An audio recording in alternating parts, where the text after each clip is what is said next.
Everybody that come and the guests can go on their seat. จุดน้ำแก้วนี่ก็เมื่อกี้เอาขอบคุณ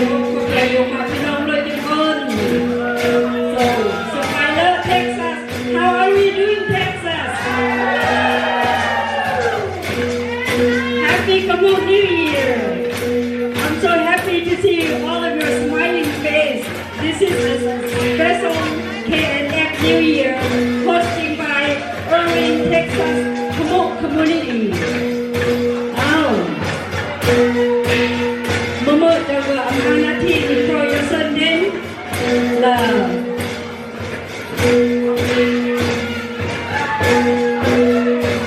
Happy New Year, Oklahoma. Welcome, Oklahoma. Okay. Lalu toyong di berjumpa denganการต้อนรับกลับงานด้วยคุยพร้อมกันนำนิสัย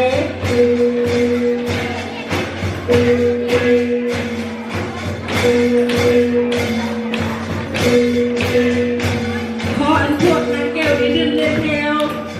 ในช่วงเวลานักต้อนรับ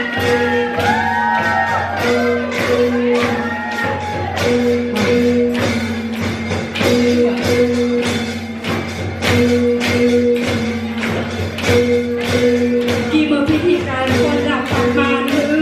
เพื่อว่าจะแต่งอันสถานที่กี่อันบริสุทธิ์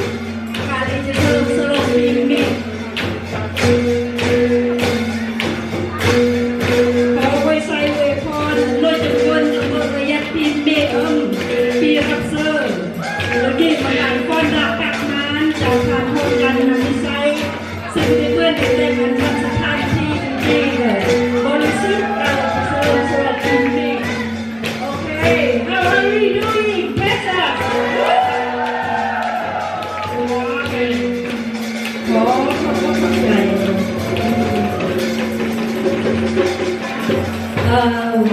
พิธีตั้งไปโฮดอยู่นี่มาการฟ้อนรับปากมานจากมิสเตอร์ทองจันทร์นันมิสัยฟ้อนรับปากมานเพื่อว่าอันสถานที่ขี้กระบอก clear and then before we open the new year thank you so much Mr. Thongchan Namisai you did a wonderful job thank you การต้อนรับปากมานเป็นการขับไล่ผีให้ปีเก่าให้หนีออกเปิดให้สถานที่ของพวกเราคลีนบริสุทธิ์แล้วก่อนพวกเขาสิเปิดพิธีต้อนรับปีใหม่เริ่มของเผ่าสังคมพวกเราแล้วหอบต่อไปซีเมนการฟ้อนนางแก้วเพราะว่าสถานที่ของเรามันบริสุทธิ์คลีนเรียบร้อยแล้วนางแก้วสิได้ฟ้อนจากนุ่มโมเมนต์โอคลาโฮมาขอโทษจาก Irving Texas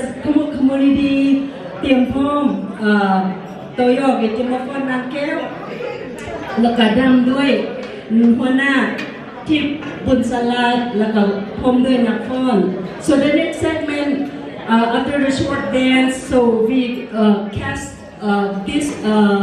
centerpiece station is clean now and then we have our beautiful Nangkel is gonna dance perform to welcome and then we're gonna be open the new year so let's give a big round of applause to our Nangkel dancer before they actually perform okay go no problem ก็พบกับthey're asking for a couple of minutes to get ready so before that can we have our Kamu instrument player